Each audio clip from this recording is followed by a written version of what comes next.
Hello everyone, नमस्कार सभी को। आप सबका स्वागत है अपने यूट्यूब चैनल में। और आज हम डिस्कस करेंगे शिक्षा मनोविज्ञान के बहुत ही most important question, previous year question, यानी कि जो कि हर बार मतलब कि हर एग्जाम में रिपीट होते रहते हैं। तो इसके लिए क्या है कि आपको रीड लेवल फर्स्ट और रीड लेवल सेकंड के लिए क्या है कि बहुत ही अच्छे मोस्ट इम्पोर्टेंट क्वेश्चन है। इन्हीं क्वेश्चनों के द्वारा क्या है कि आपको ये पता चल जाएगा कि मतलब पेपर में क्वेश्चन कैसे आते हैं और किस लेवल तक आते हैं। और ये कुछ तो लगभग क्या है कि 85+ क्वेश्चन तो क्या है कि यही क्वेश्चन रिपीट हो जाते हैं। और सबसे पहले तो आपको ये भी पता चल जाएगा कि किस टॉपिक से किस प्रकार के क्वेश्चन पूछे जाते हैं। और एक और भी आपके लिए बहुत बड़ी खुशखबरी की बात है कि हम अपने चीनू का बर्थडे आएगा 20 दिसंबर को। तो अपने चीनू के बर्थडे के लिए क्या है कि एक छोटा सा गिफ्ट आप दे सकते हो। वो हमारा गिफ्ट होगा कि प्लीज़ आप ज़्यादा से ज़्यादा चैनल को सब्सक्राइब करके और अपने वीडियो को ज़्यादा से ज़्यादा शेयर करके 20 दिसंबर तक 1000 सब्सक्राइब करने का गिफ्ट ज़रूर देंगे। मुझे उम्मीद है आप सबसे। हमारा चिन्ह क्या है कि 20 दिसंबर को कंप्लीट पूरे 5 साल का हो जाएगा। तो उस दिन का इंतज़ार है मुझे, और आप लोगों से उम्मीद भी है कि आप इस पर खरे उतरेंगे और हमारा सपोर्ट ज़रूर करोगे। तो चलो हम करते हैं आज का स्टार्टिंग। पहला क्वेश्चन कि निम्नलिखित में से कौन सी कोहलबर्ग द्वारा प्रतिपादित नैतिक विकास सिद्धांत की एक अवस्था नहीं है? कौन सी रहेगी? गैर परंपरागत। फर्स्ट क्वेश्चन का फर्स्ट ऑप्शन क्या रहेगा? सही। फिर नेक्स्ट क्वेश्चन है कि किसी व्यक्ति के सांवेगिक संप्रेषण, स्व समझ, अन्य व्यक्तियों के बारे में समझ, पारस्परिक कौशल, मित्रता, अंतरंग संबंध और नैतिक तर्कना तथा व्यवहार में होने वाला परिवर्तन निम्नांकित में से किस विकास का सर्वोत्तम उदाहरण है? तो वो किस विकास का सर्वोत्तम उदाहरण है? तो वो रहेगा हमारा सामाजिक एवं सांवेगिक एवं सामाजिक विकास। तो 2 नंबर ऑप्शन क्या रहेगा इसका सही आंसर? निम्नलिखित में से कौन सी एरिक्सन द्वारा प्रदत्त किशोर अवस्था की मनोसामाजिक अवस्था है? तो वो कौन सी रहेगी हमारी? पहचान बनाम भूमिका से भ्रांति। कौन सी रहेगी? पहचान बनाम भूमिका से भ्रांति। तो एरिक एरिक्सन से क्या है कि बहुत से क्वेश्चन पूछे जाते हैं। वो सबसे ज़्यादा क्वेश्चन पूछे जाते हैं, इन्हीं अवस्थाओं से क्वेश्चन पूछे जाते हैं। फिर ये नेक्स्ट क्वेश्चन है कि निम्नलिखित में से कौन सी संज्ञानात्मक उपलब्धि किशोर अवस्था से संबंधित है? तो इसका सही ऑप्शन कौन सा रहेगा? प्रस्तावित मंतव्य की तार्किक आवश्यकता को समझना, निर्णय करने की व्यूह रचना में सुधार होना, मूर्त सूचनाओं के बारे में ज़्यादा व्यवस्थित रूप से एवं तार्किक दृष्टि से विचार करना। तो इसके तीनों ही क्या है कि सही है, यानी कि तीनों ही एग्जाम्पल क्या है? सही है। तो इसका सही ऑप्शन कौन सा रहेगा? यानी कि 4 नंबर, यानी कि सभी विकल्प क्या रहेंगे? सही। फिर नेक्स्ट क्वेश्चन है कि निम्नलिखित में से कौन सा किशोर अवस्था का अन्य नाम नहीं है? बाल्यावस्था तथा प्रौढ़ावस्था के बीच का संदिग्ध काल, समस्यात्मक अवस्था, संघर्ष, तनाव और विरोध की अवस्था और वयस्क अवस्था। तो ये 4 नंबर अभी ये नहीं है, और तीनों क्या है कि किशोर अवस्था के अन्य नाम है। तो इसी से यह भी आपको मान कि नोट रखना है कि कुछ बार ऐसे भी पूछ लेते हैं कि संघर्ष की अवस्था है, तनाव की अवस्था है, विरोधाभाव की अवस्था है, समस्यात्मक अवस्था है, और बाल्यावस्था तथा प्रौढ़ावस्था के बीच का संदिग्ध काल है। तो इनसे भी क्या है कि क्वेश्चन बन जाते हैं कभी कभार। तो ये क्या है कि अवस्थाओं के अन्य नाम आपको जरूर याद रखने होंगे। तो इसका सही ऑप्शन कौन सा रहेगा? 4 नंबर, यानी कि वयस्क अवस्था है वो क्या है? किशोर अवस्था का अन्य नाम नहीं है। फिर नेक्स्ट क्वेश्चन करते हैं निम्नलिखित में से कौन सी संवेगात्मक विशेषता केवल किशोर अवस्था में पाई जाती है? तो वो कौन सी होगी? वीर पूजा। कौन सी रहेगी? वीर पूजा। 2 नंबर ऑप्शन रहेगा इसका सही आंसर। कोहलबर्ग के अनुसार नैतिक विकास की एक ऐसी अवस्था जिसमें कोई व्यक्ति अपनी नैतिकता को वर्तमान में प्रचलित सामाजिक मानदंडों अथवा नियमों के अनुरूप आंकता है को जाना जाता है। तो क्या जाना जाता है? भी नैतिकता का परंपरागत स्तर। 2 नंबर ऑप्शन क्या रहेगा इसका सही ऑप्शन? फिर नेक्स्ट क्वेश्चन है कि हमारा कि संवेग की प्रकृति के विषय में निम्नलिखित में से कौन सा कथन सही है?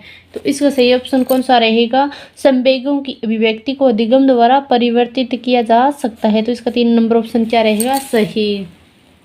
फिर कि WHO यानी कि विश्व स्वास्थ्य संगठन के अनुसार किशोर अवस्था की मध्य की अवस्था है, वो कौन सी रहेगी? 10 से 19 वर्ष की अवस्था। कौन सी रहेगी? 10 से 19 वर्ष की अवस्था।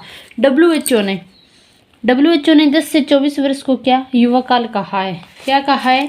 युवा काल WHO ने 10 से 24 वर्ष के बच्चों को। फिर नेक्स्ट क्वेश्चन कौन सा है कि निम्नलिखित में से कौन सी किशोरावस्था की विकासात्मक समस्या नहीं है, तो वो कौन सी रहेगी हमारी विकासात्मक प्रगति की कठिनाई। 1 नंबर ऑप्शन क्या रहेगा इसका सही आंसर। फिर नेक्स्ट क्वेश्चन है कि छात्र अपनी समर्थता के अनुरूप किस प्रकार निष्पादन करते हैं, यह प्रतिनिधित्व दिखता है। तो इसका सही ऑप्शन कौन सा रहेगा क्षमता संदर्भ में। इसमें क्षमता संदर्भ में 1 नंबर ऑप्शन क्या रहेगा इसका सही। भावात्मक विकास को किसके संदर्भ में बेहतर समझा जा सकता है, तो 1 नंबर ऑप्शन क्या रहेगा सही, यानी कि बौद्धिक विकास के संदर्भ में भावात्मक विकास को बेहतर समझा जा सकता है।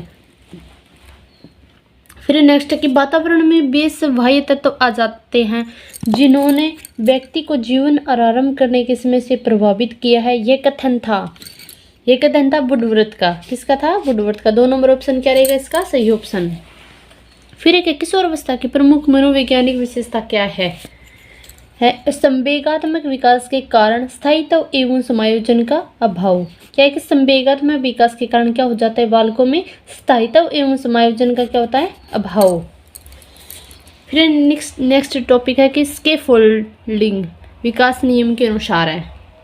तो इसमें क्या है सबसे पहले विकास कैसे होता है, पहले सी आया ना आपको, ये स्केप फोल्डिंग मान लो कि इसको है कि थोड़ा सा याद करने की ट्रिक है, मैं तो इससे ऐसे याद करती हूँ। यानी कि सी आया तो पहले विकास कहाँ से शुरू होगा सिर, यानी पहले सिर के भाग फिर क्रम से धड़ हाथ और पैरों का क्या होगा विकास। क्या होगा सबसे पहले सिर के भाग का, फिर धड़ हाथ और पैरों का विकास होगा। तो इसका सही आंसर कौन सा रहेगा 1 नंबर, यानी स्केप फोल्डिंग है। तो वो इसका क्या कि सी है, शुरू में सी है तो सिर से ही क्या इसका प्रारंभ होगा। तो इसको क्या कि याद रखने का एक नियम यही है, मैं तो यही ट्रिक अपनाती हूँ सबसे ज़्यादा। फिर नेक्स्ट क्वेश्चन है कि विकास की कौन सी अवस्था में नार्सिसिज्म स्व प्रेम की भावना का गुण अत्यंत प्रबल होता है। वो कौन सी होगी हमारी शैशव अवस्था। कौन सी होगी शैशव अवस्था। नार्सिसिज्म फ्रायड द्वारा दिया गया है। फिर नेक्स्ट क्वेश्चन है कि किशोरावस्था को तूफान और तनाव की अवस्था किसने कहा। तूफान और तनाव की अवस्था किसने कहा, तो वो थे हमारे स्टैनले हॉल। कौन थे स्टैनले हॉल। किशोरों के शारीरिक विकास के संदर्भ में निम्नलिखित में से कौन सा कथन असत्य है, तो वो कौन सा होगा शरीर के अनुपात में कोई परिवर्तन न हो। तो इसका सही ऑप्शन कौन सा रहेगा, यानी कि 4 नंबर। किशोर अवस्था में क्या है कि शरीर के अनुपात में परिवर्तन होगा, विशेष रूप से आकार एवं भार में। इसमें होगा आकार एवं भार में। बालक के विकास के संदर्भ में निम्नलिखित में से कौन सा कथन सत्य है, तो वो कौन सा रहेगा कि विकास क्या होता है सामान्य से विशिष्ट की ओर होता है। विकास कैसे होता है सामान्य से विशिष्ट की ओर। निम्नलिखित में से कौन सा कथन बालक और प्रौढ़ के संवेगों के बारे में सही नहीं है, यानी कि ऐसा कौन सा कथन है जो कि मान छोटे बालक है और प्रौढ़ है उनके संवेगों के बारे में सही नहीं है। तो वो ऑप्शन कौन सा रहेगा हमारा 4 नंबर ऑप्शन, यानी कि प्रौढ़ के संवेग बालक की तुलना में तुरंत परिवर्तित होते हैं। तो प्रौढ़ के संवेग क्या है कि बालक की तुलना में तुरंत परिवर्तित होते हैं। बालक के संवेग क्या होते हैं अस्थायी व ज्यादा परिवर्तनशील होते बजाय प्रौढ़ों के। फिर नेक्स्ट क्वेश्चन है कि निम्नलिखित में से कौन सा जोड़ा मूल प्रवृत्ति संवेग के अनुरूप सही नहीं है, जैसा कि मैकडूगल ने उल्लेख किया है। तो मैकडूगल के अनुसार कुल कितनी मूल प्रवृत्तियां हैं, तो मूल प्रवृत्तियां आपको कितनी याद रखनी है 14 मूल प्रवृत्तियां हैं मैकडूगल के अनुसार। फिर क्या है कि इनमें से हमें जोड़ा देखना है कि सही युग्म कौन सा नहीं है, तो वो हमारा रहेगा फर्स्ट, यानी कि युयुत सा। निवृत्ति घृणा संतान कामना वात्सल्य शरणागति करना ये सही है, लेकिन इसका सही ऑप्शन फर्स्ट ऑप्शन क्या है वो सही नहीं है। किशोरावस्था के अंत तक मांसपेशियों का भार शरीर के भार के कुल कितने प्रतिशत हो जाता है, तो वो कितने प्रतिशत हो जाता है 45% हो जाता है। और ये क्वेश्चन क्या है कि सेकंड ग्रेड टीचर भर्ती 2019 के अंतर्गत आया हुआ है। निम्नलिखित में से कौन सी अवस्था में शारीरिक विकास की दर सबसे धीमी गति से होती है, तो वो कौन सी होती है किस अवस्था में होती है, तो बाल्यावस्था में। बाल्यावस्था में क्या कि शारीरिक विकास की दर है सबसे धीमी होती है और विकास की दर सर्वाधिक होती है वो 0 से 2 वर्ष के मध्य होती है, वह सबसे कम होती है वो कौन सी अवस्था में होती है बाल्यावस्था में, यानी कि 6 से 12 वर्ष के जो एज होती है उस आयु में क्या कि बालक में शारीरिक विकास में गति कम होती है। फिर नेक्स्ट क्वेश्चन है कि निम्नलिखित में से कौन सा कथन एक बालक का एक व्यक्ति के रूप में विकास के बारे में सही है। तो वो कौन सा होगा? विकास क्या है? एक संचयी प्रक्रिया है। विकास क्या है? एक संचयी प्रक्रिया है। विकास वंशानुक्रम व वातावरण दोनों का परिणाम होता है। विकास श्रमिक प्रारूप में होता है। विकास के पक्ष एकीकृत होते हैं। तो इसलिए उत्तर कौन सा सही होगा हमारा? 3 नंबर ऑप्शन क्या रहेगा? सही रहेगा, क्योंकि विकास क्या है? एक संचयी प्रक्रिया है। फिर नेक्स्ट क्वेश्चन है कि बालक की शारीरिक वृद्धि एवं विकास को प्रभावित करती हैं वंशानुक्रम, वातावरण, केवल वंशानुक्रम एवं वातावरण दोनों। तो ये इसका सही ऑप्शन कौन सा रहेगा? 4 नंबर। ये क्वेश्चन क्या है कि सेकंड ग्रेड टीचर भर्ती 2018 में भी आया और ये रीट लेवल फर्स्ट या तो 2022 में आया या 2021 में ये क्वेश्चन रिपीट हुआ था। मेरे हिसाब से लगभग क्या है कि ये क्वेश्चन 2022 में आया हुआ है। फिर नेक्स्ट क्वेश्चन है कि मानव विकास के संबंध में कौन सा कथन गलत है? विकास क्या है? रेखीय होता है। तो विकास क्या है कि रेखीय नहीं होता है। तो ये फर्स्ट ऑप्शन क्या रहेगा? इसका सही ऑप्शन, क्योंकि ये क्या है? गलत है, क्योंकि विकास कभी भी रेखीय नहीं होता। विकास क्या होता है? वर्तुलाकार होता है। यह पूर्व अनुभवों को जोड़ते हुए आगे बढ़ता है। क्या है कि ये पूर्व अनुभव होते हैं जो हमारे, उनको जोड़ते हुए आगे बढ़ता है। फिर है कि ब्रिजेज के अनुसार उत्तेजना भाग है। कौन सा होगा? संवेगात्मक विकास। कौन सा होगा? संवेगात्मक विकास। यानी कि ब्रिजेज के अनुसार जन्म के समय कोई संवेग नहीं होता, केवल उत्तेजना ही होती है। यानी कि जब बच्चे का जन्म होता है तो उस समय क्या है कि उसमें किसी भी प्रकार का कोई भी संवेग नहीं होता है, सिर्फ उसमें क्या होती है? उत्तेजना ही होती है। हमारे देश में कई बच्चे एक से अधिक भाषा बोलते हैं। निम्न में से पता लगाएं 2 भाषाओं को बोलने की क्षमता वाले बच्चों के लिए सही लाभ है।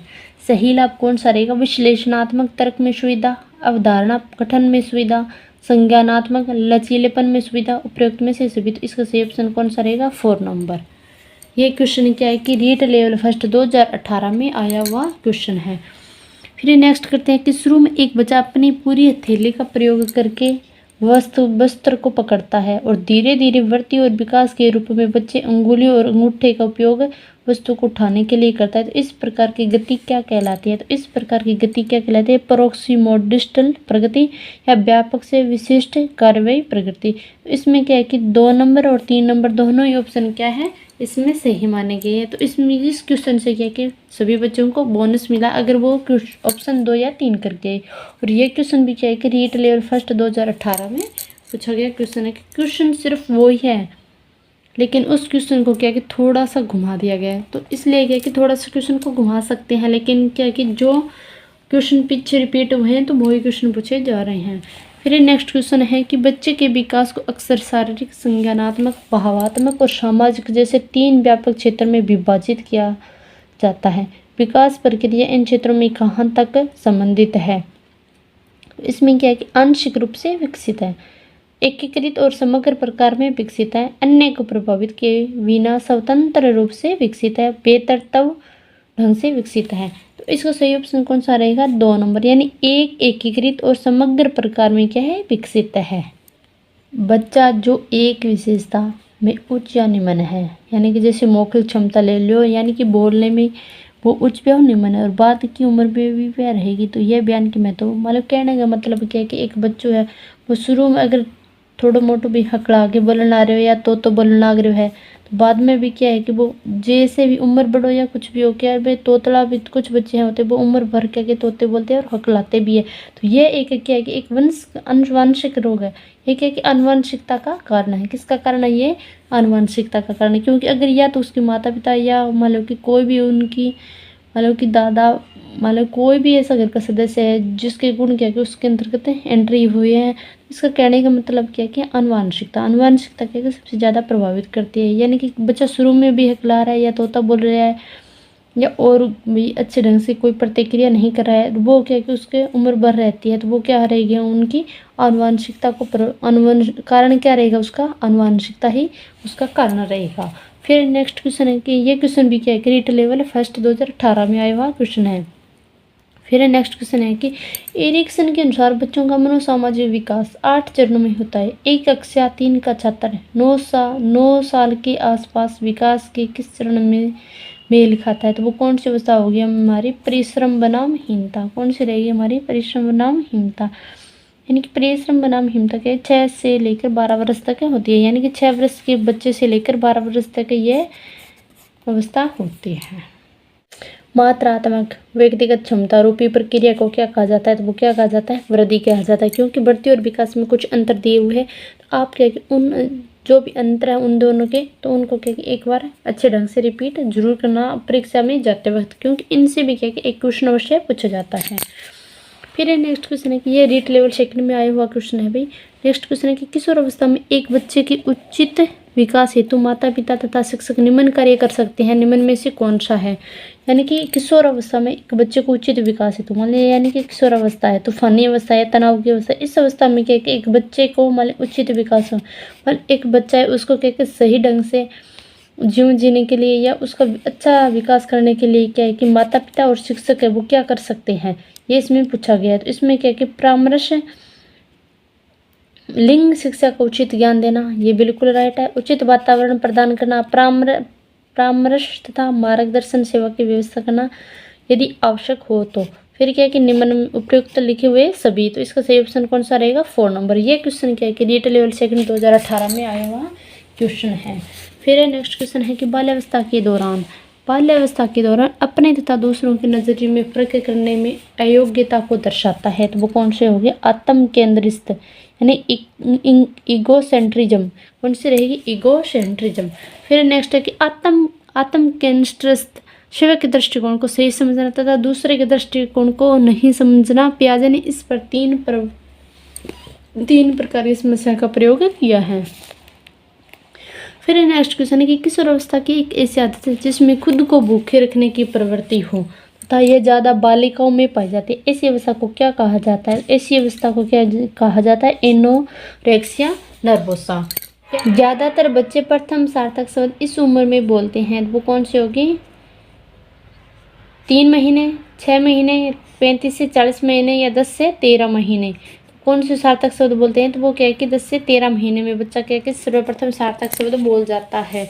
नहीं जैसे माँ हुआ, पापा या दादा, कुछ शब्द तो ऐसे होते हैं वो बच्चा के आसानी से बोल सकता है। ये क्वेश्चन क्या है कि रीट लेवल सेकंड में आया हुआ है 2018 में। फिर नेक्स्ट क्वेश्चन है कि आनुवंशिकता की इकाई क्या है? आनुवंशिकता की इकाई क्या होती है? जीन होते हैं। कौन क्या होती है? जीन।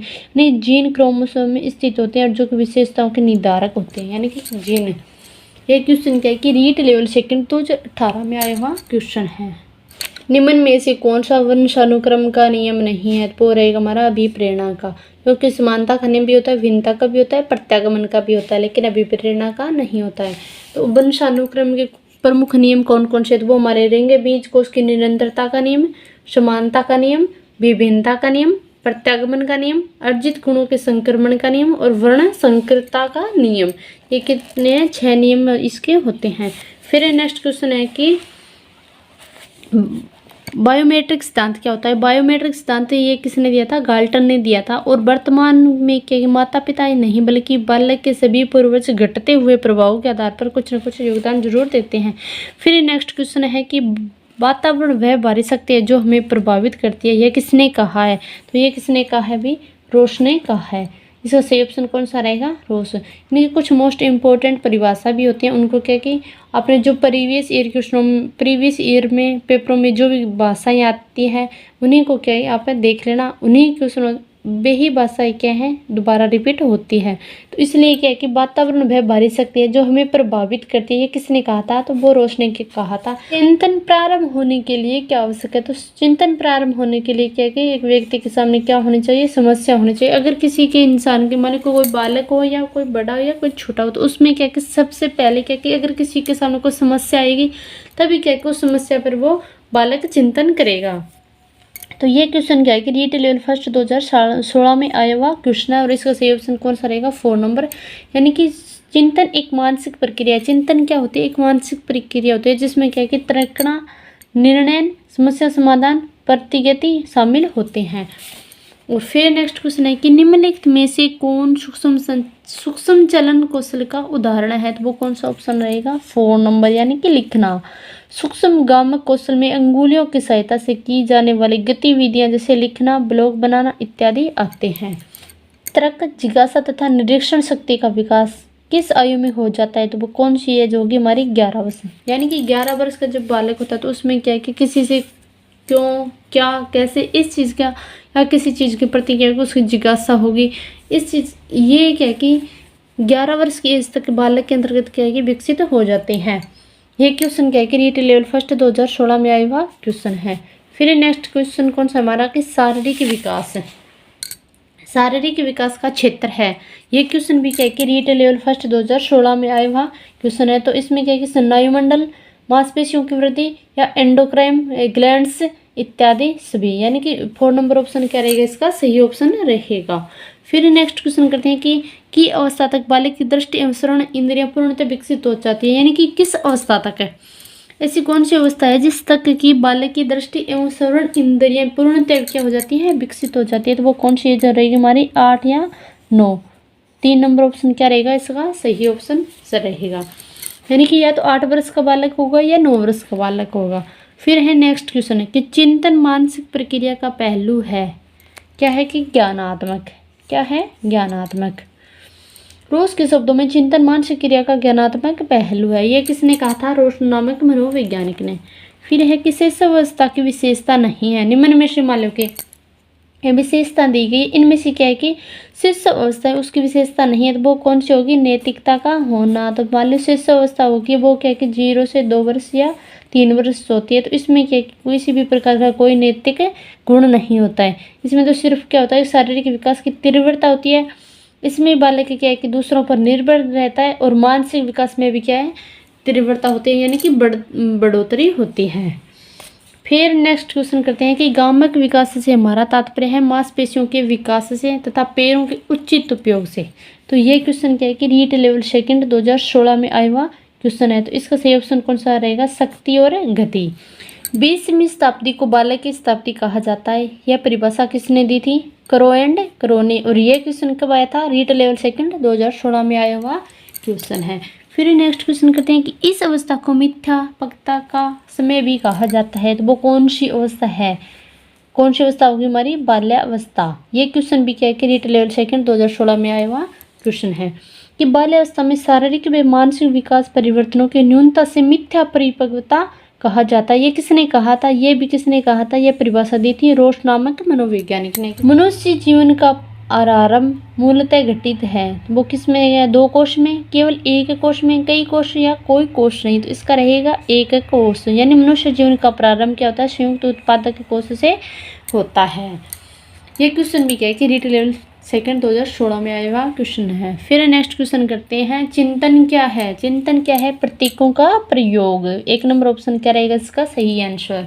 फिर बात करते हैं नेक्स्ट क्वेश्चन की अप्रत्यक्ष पथ समस्याओं का उपयोग किस श्रेणी के प्रयोजन के लिए किया जाता है। तो वो किस श्रेणी के प्रयोजनों के लिए किया जाता है, तो वो कोई किया जाता है प्रौढ़ों के लिए, यानी कि प्रौढ़ के लिए। 2 नंबर ऑप्शन क्या रहेगा इसका सही आंसर रहेगा।